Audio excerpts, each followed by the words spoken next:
Bienvenidos, soy Miriam Fuentes Navarrete, enfermera matrona, docente de la carrera de enfermería de la Universidad Andrés Bello, sede de Viña del Mar, y nos encontramos hoy día en una nueva cápsula técnica de la asignatura Cuidados de Enfermería en Salud Familiar y Comunitaria. Hoy vamos a analizar y hablar un poco sobre la cápsula técnica número 12, que está relacionada con el Mini-Mental abreviado.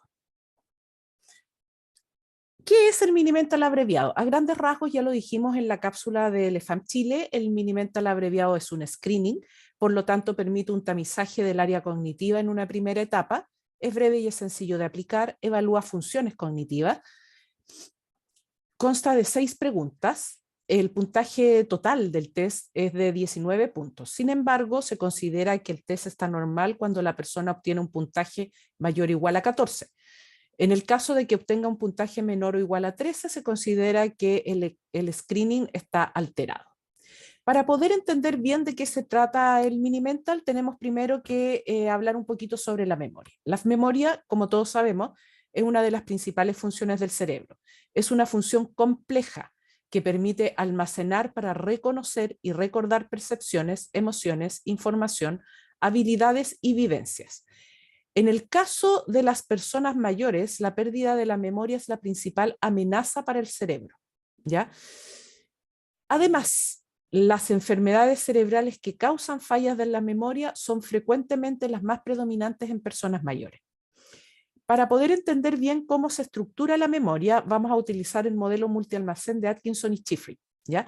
¿De qué se trata este modelo? Este modelo establece que existen 3 tipos de memoria. En primer lugar, la memoria sensorial, que registra sensaciones que ingresan por la sensopercepción, establece procesos cerebrales que interpretan estímulos por periodos breves de tiempo, mucho más corto que la memoria a corto plazo, y tiene una gran capacidad de registro, pero una corta duración de retención.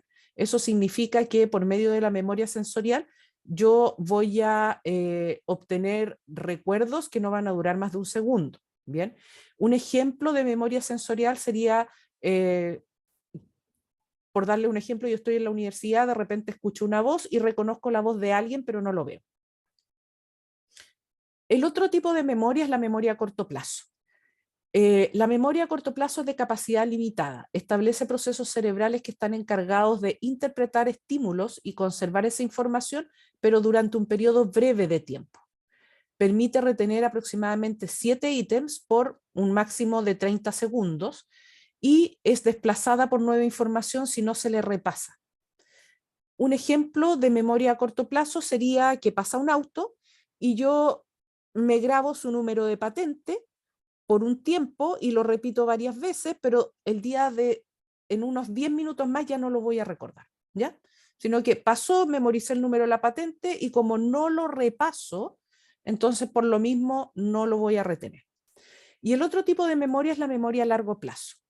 La memoria a largo plazo se consolida la información en forma permanente, previa codificación y organización que permite su recuperación a través del recuerdo y el reconocimiento. Por lo tanto, establece procesos cerebrales que están encargados de conservar información durante periodos prolongados. Por lo tanto, su capacidad es limitada. Bien, un ejemplo de memoria a largo plazo sería aprender a andar en bicicleta, andar durante toda la adolescencia y después dejar de andar, y cuando uno ya es adulto toma una bicicleta y puede manejarla sin dificultades. Entonces, una cosa importante cuando hablamos del Mini-Mental abreviado es saber cuáles son las funciones cognitivas. La primera función cognitiva es la sensopercepción. Otra función cognitiva es la atención y la concentración. La orientación, la memoria, el lenguaje, la inteligencia, la capacidad visoespacial, el razonamiento, el funcionamiento ejecutivo, el pensamiento abstracto y la creatividad. Esas son las funciones cognitivas. Sin embargo, el Mini-Mental abreviado evalúa solamente ciertas áreas. ¿Qué es lo que evalúa el Mini-Mental abreviado? Orientación temporal, memoria a corto plazo, capacidad ejecutiva, específicamente en lo que es lenguaje y capacidad de seguir instrucciones, memoria a largo plazo, capacidad visoconstructiva. Vamos a analizar ahora cada una de las variables del Mini-Mental abreviado. Vamos a empezar por la variable 1 que dice, por favor, dígame la fecha de hoy. Esta variable mide orientación temporal. Vamos a entender por orientación a la experiencia que permite saber en qué instante nos encontramos en relación al pasado, el presente y el futuro. Bien, entonces, cuando hablemos de orientación, vamos a entender en dónde estamos, pero en relación a hoy, a ayer y a mañana. Bien, pasado, presente y futuro. Existen algunas causas de alteraciones de la orientación que están ligadas a trastornos. Bien, la alteración de la conciencia, sobre todo el delirio, va a causar una alteración de la orientación. La alteración de la memoria también. ¿Ya? La alteración de la atención también causa una alteración de la orientación. Por ejemplo, si yo estoy muy distraída y me dicen, ¿qué día es hoy? Ah, espérate, no tengo idea. A ver, déjame ver el calendario. ¿Ya? Son cosas momentáneas. Hay otras que son más estables y o que van a ser permanentes y otras que son momentáneas. La alteración de la inteligencia también puede causar una alteración de la orientación. Vamos ahora a la variable 2. Ahora le voy a nombrar 3 objetos, después que se los diga, le voy a pedir que repita en voz alta los que recuerden, cualquier orden, y recuérdelos porque después se los voy a preguntar de nuevo. Bien, y aquí le preguntamos por el árbol, la mesa y el avión. Esta variable explora memoria a corto plazo, pero por medio del recuerdo inmediato. ¿Ya? O sea, yo se los nombro y él me los repite. ¿Ya? Recordemos que cuando hablamos de memoria estamos hablando de una función compleja. Por lo tanto, existen patologías que van a causar alteraciones de la memoria. Algunas de ellas ya las conocen y ya las hemos visto y otras se van a ver en distintas asignaturas. ¿Ya? Pérdida de la memoria o deterioro cognitivo, sobre todo el que está asociado a la edad. La depresión y la ansiedad, el delirio, la amnesia. ¿Ya? Y sobre todo la demencia. Vamos a la variable 3. Ahora voy a decirle unos números y quiero que me los repita de atrás para adelante. 1, 3, 5, 7, 9. Bien. En este caso, esta pregunta está hecha para explorar memoria a corto plazo, ¿ya? Porque yo le digo 1, 3, 5, 7, 9 y él me las tiene que repetir. Sin embargo, aunque no fue hecha para eso, también mide la capacidad de seguir instrucciones porque yo le digo repita de atrás para adelante. ¿Ya? Y también mide el área cognitiva porque tiene que ser capaz la persona mayor o la persona a quien le aplico el mini mental de darse cuenta que le estoy diciendo solamente los números impares, ¿ya? Del 1 al 9. Variable 4. Le voy a dar un papel, tómelo con su mano derecha, dóblelo por la mitad con ambas manos y colóqueselo sobre las piernas, ¿ya? La orden se le da completa al paciente antes de pasarle el papel. Yo no le digo, le voy a dar un papel, tómelo con su mano derecha, espero que lo tome. No, ¿ya? Yo le digo, le voy a dar un papel, tómelo con su mano derecha, dóblelo con ambas manos por la mitad y colóquelo sobre sus piernas. Y ahí se lo entrego, ¿ya? ¿Qué mide? Esta variable mide varias cosas. En primer lugar, mide comprensión del lenguaje, ¿ya? Porque la persona tiene que ser capaz de recibir la indicación que yo le estoy dando verbalmente. Mide atención y concentración. Mide capacidad de seguir instrucciones. Mide psicomotricidad. Mide nocias y mide praxias. ¿Ya?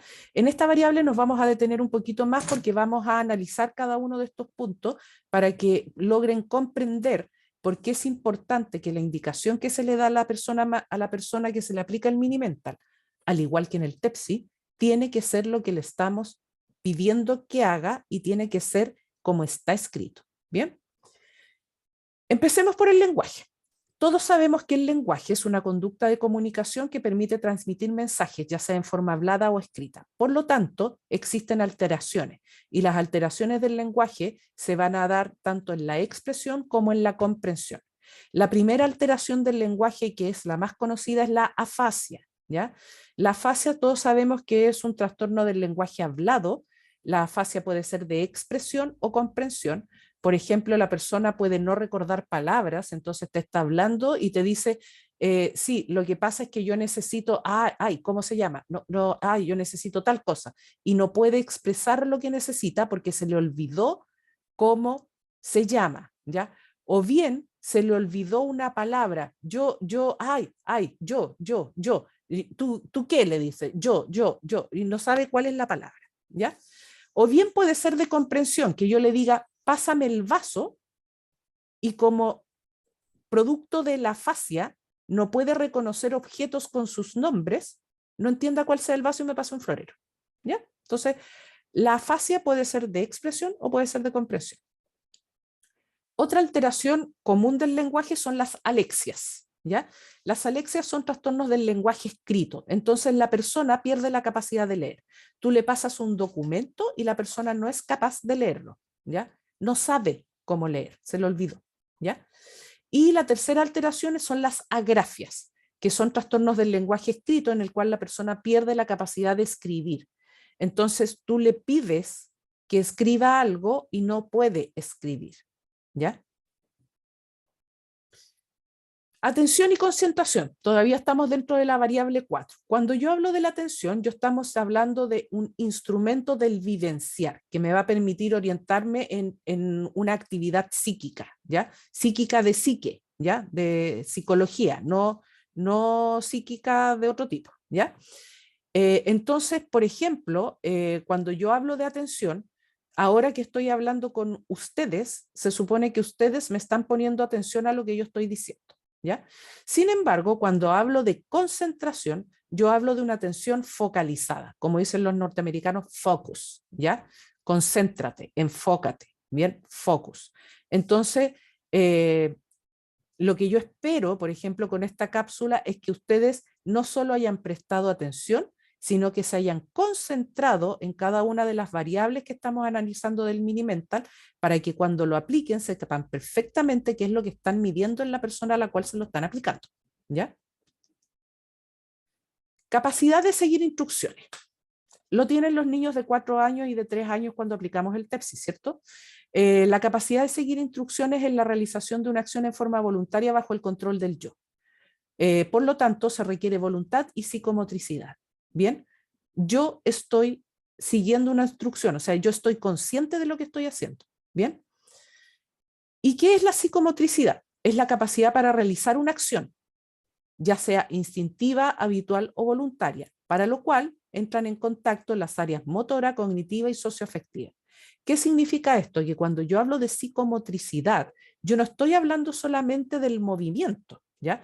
Psicomotricidad es, por ejemplo, todo lo que involucra desde el punto de vista cognitivo, motor y socioafectivo que yo tome este libro o que trate de tomarlo. Bien.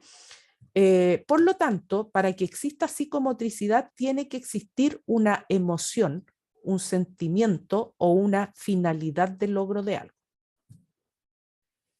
Las nocias. ¿Qué son las nocias? ¿Ya? Las nocias son la capacidad de conocer información sensorial previamente aprendida, ¿ya?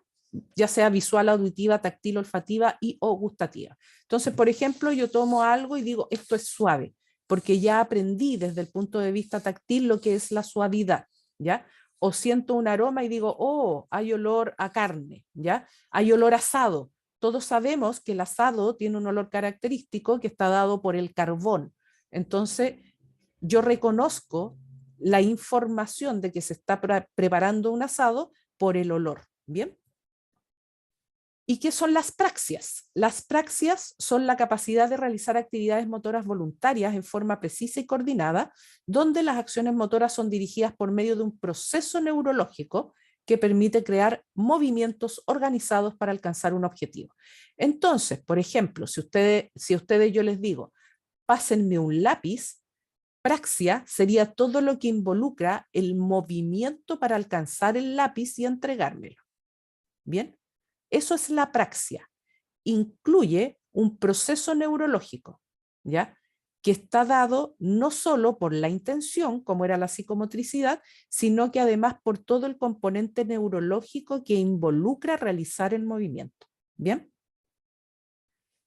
Vamos ahora a la variable 5 del mini mental. Hace un momento le leí una serie de 3 palabras que usted repitió y usted repitió las que recordó. Por favor, dígame ahora cuáles recuerda. ¿Ya? Esto mide memoria a largo plazo, pero por medio del recuerdo solamente. ¿Ya? Y no es una memoria a tan largo plazo tampoco, ¿ya? Sino que es una memoria a largo plazo, considerando que van a ser solamente unos minutos. Variable 6 del Mini-Mental abreviado. Por favor, copie este dibujo. La variable 6 explora la capacidad de realizar funciones ejecutivas complejas. Aquí en la variable 6 nosotros le pedimos al paciente que copie 2 círculos entrelazados. ¿Se acuerdan? Ya. Estas funciones ejecutivas complejas requieren planificación mental y habilidades visoconstructivas. ¿Por qué? Porque requiere, primero, que reconozca 2 círculos entrelazados. En segundo lugar, que planifique en su mente cómo lo va a hacer. Y en tercer lugar, que lo dibuje, ¿ya? Y eso es una habilidad visoconstructiva. Por eso hay pacientes que cuando les pedimos que hagan el círculo, los círculos entrelazados no los pueden hacer, ¿ya? Porque tienen alteración de la habilidad visoconstructiva o bien de la planificación mental, ¿ya? Ahora, estas capacidades requieren de capacidades perceptivas de identificación y procesamiento visual para poder lograr finalmente el dibujo y su reconocimiento. Bien. ¿Por qué es importante esta función ejecutiva compleja? ¿Ya? Es importante porque de por sí todo lo que son planificaciones mentales y habilidades visoconstructivas se alteran con la edad, ¿ya? Sin embargo, se alteran tardíamente. O sea, una persona que envejece puede perfectamente primero perder la memoria y después perder la habilidad visoconstructiva, ¿ya? Sin embargo, cuando se presenta una demencia, como es el caso del Alzheimer o de demencias vasculares, sobre todo la habilidad visoconstructiva es una de las primeras cosas que se deteriora, ¿ya? Por eso es importante, ¿ya? Porque nos puede dar un indicio de que el deterioro cognitivo de la persona puede ser de tipo demencial. ¿Bien? ¿Y qué hacemos nosotros cuando sale el Mini-Mental alterado? Como decíamos, el puntaje de normalidad es 14 puntos o más. ¿Bien? ¿Qué pasa con las personas que obtienen 13 puntos o menos? Y esto lo vamos a ver exclusivamente desde la conducta a seguir por el profesional de enfermería. ¿Cuál sería nuestro rol? ¿Por qué? Porque la normativa técnica del EMPAM dice claramente a dónde hay que derivar al paciente en el caso de que tenga una alteración de Mini-Mental, ¿ya? Pero lo importante para nosotros como profesionales de enfermería, con todo lo que estamos conversando ahora, con el saber de todo lo que involucra aplicar el Mini-Mental y qué es lo que estoy midiendo, requiere que tengamos conductas específicas con el paciente que no necesariamente las va a tener otro profesional, ¿ya? ¿Cómo vamos a determinar la conducta a seguir? Según los años de estudio. Si la persona tiene 10 o más años de estudio o si la persona tiene menos de 10 años de estudio. Bien, vamos a empezar viendo nuestra conducta a seguir con Mini-Mental alterado y con estudios mayores o iguales a 10 años. Bien, cuando el puntaje del Mini-Mental es menor o igual a 13 y además hay una escolaridad de 10 años o más, lo primero que nosotros tenemos que hacer como profesionales de enfermería es aplicar el cuestionario de actividades funcionales de Pfeffer del informante. Bien. Y recordemos que este cuestionario no se le aplica al adulto mayor, se le aplica a la persona que esté al cuidado de él o que tenga mayor cercanía con él durante los días. Bien. Por ejemplo, en el caso que los adultos mayores vivan solos, yo tengo que decirles quién es la hija o el hijo con el que tiene más contacto y a esa persona aplicarles cuestionario de actividades funcionales de FEFE. Bien, este cuestionario se le aplica al acompañante de la persona el mismo día que se le aplicamos a esa persona el Mini-Mental. Sin embargo, si la persona va sola, tengo que o citar a la persona que lo cuida o que tiene más cercanía con él al CESFAM para poder aplicárselo, o bien coordinar una visita domiciliaria con esta persona para aplicárselo. ¿Bien? Ya. Lo segundo que tengo que hacer como profesional de enfermería es aplicar el test de Folstein, que es un Mini-Mental extendido. ¿Por qué? Porque el test de Folstein mide más áreas que las que mide el Mini-Mental, ¿ya? De las funciones cognitivas, pero además de medir más área, me puede dar un diagnóstico inicial de si la persona tiene o no tiene algún tipo de demencia, ¿ya? Porque los puntajes del Folstein están dados de tal manera y las preguntas que específicamente me pueden decir si está en una etapa primera, segunda o tercera. ¿Bien? Lo tercero que tengo que hacer como profesional de enfermería es educarlos sobre ejercicios de estimulación cognitiva visual y auditivos, tanto mediatos como inmediatos. ¿Por qué? Porque estos ejercicios me van a permitir iniciar una rehabilitación del paciente para, sobre todo en el caso de que haya un deterioro cognitivo permanente, ¿ya? Tipo demencial, ir evitando la progresión de la enfermedad o bien retardando la progresión de la enfermedad. Bien, así que tengo que tener muy claro que tengo que dar ejercicios, pero tienen que ser de estimulación cognitiva visual y auditiva, mediatos e inmediatos, porque así además voy a empezar a trabajar la memoria sensorial, ¿ya? Y los recuerdos. Bien. En cuarto lugar, tengo que derivar a médico, porque el médico tiene que evaluar el cuestionario de actividades funcionales de Pfeffer y el test de Folstein, para definir si se requiere derivación a, perdón, si se requiere referencia a nivel secundario y terciario. ¿Ya?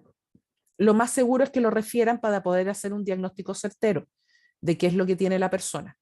Entonces, nosotros tenemos que derivar al médico del consultorio y el médico del consultorio refiere el paciente a especialista. Y en este caso, dependiendo de los protocolos del servicio de salud o de la comuna, posiblemente va a ser derivado a neurólogo o en el caso de que no cuenten con neurólogo a psiquiatra, ¿ya?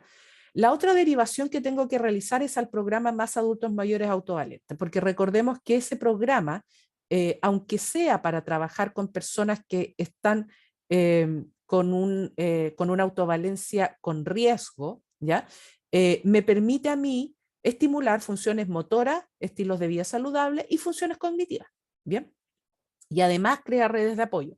Entonces, por lo mismo, el programa Más Adultos Mayores Autovalentes dentro de la comuna debe recibir a la gente que tenga un mini mental alterado. Y aparte de eso, no está nunca de más derivarlo a los talleres de memoria, donde se le van a hacer actividades mucho más específicas y se va a establecer un plan de intervención con metas claras que tienen que cumplirse en periodos establecidos para evitar la progresión de la enfermedad. Aparte de eso, como profesionales de enfermería, tenemos que realizar una visita domiciliaria integral. Y esta visita podemos hacerla en conjunto con asistente social o bien con psicólogo para poder determinar en primer lugar cuáles son las redes de apoyo del adulto mayor o de la persona a la cual le hayamos aplicado el mini mental, para poder trabajar con las redes de apoyo en el cuidado de la persona mayor. Y desde el punto de vista de los controles, una persona con mini mental alterado tiene que tener control cada 6 meses, independiente de los años de estudio. Bien, así que lo vamos a citar a control cada 6 meses con reevaluación de EMPAM y sobre todo del mini mental y del EFAM Chile. ¿Y qué hacemos con las personas que tienen menos de 10 años de estudio? En el caso de mini mental menor o igual a 13 puntos y escolaridad menor a 10 años, lo primero que tenemos que hacer nosotros como profesionales de enfermería es entregar educación respecto a ejercicios de estimulación cognitiva visuales y auditivos mediatos e inmediatos, ¿ya? En lo posible, esta actividad no solo se la tengo que enseñar a la persona a la cual le apliqué el mini mental o a la persona mayor, sino que también a su familia, sobre todo a las personas con quienes ellos viven, para que lo realicen varias veces en el día, ¿ya? Recordemos que la escolaridad mide reserva cognitiva y por lo tanto es un factor protector del deterioro cognitivo y sobre todo de las demencias. En las personas que por algún motivo tienen menos de 10 años de escolaridad, no cuentan con el mismo factor protector que aquellos que tienen 10 años o más, ¿ya? Por eso hay que tratar de trabajar con las redes de apoyo, ¿ya? En segundo lugar, lo vamos a derivar a médico del CESFAM, al programa Más Adultos Mayores y a taller de memoria, ¿ya? En tercer lugar, vamos a realizar una visita domiciliaria integral, también puede ser con asistente social o psicólogo, siempre es conveniente hacerlo con alguien del área psicosocial, para poder no solo valorar redes de apoyo, sino que también el ambiente de la persona mayor, para poder aplicar factores protectores y disminuir los factores de riesgo. Y lo vamos a citar a control cada 6 meses, al igual que al otro paciente, porque producto de la alteración del mini-mental, tenemos que mantenerlo en controles permanentes para ir midiendo la progresión de la enfermedad.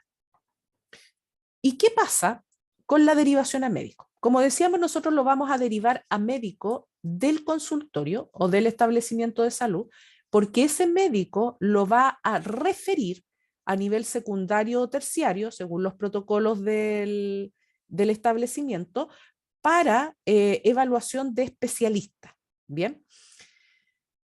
¿Qué es lo que va a hacer el especialista con este paciente? En primer lugar, el especialista le va a explicar el cuestionario de actividades funcionales de Pfeffer al informante. Ya no se aplica en nivel secundario.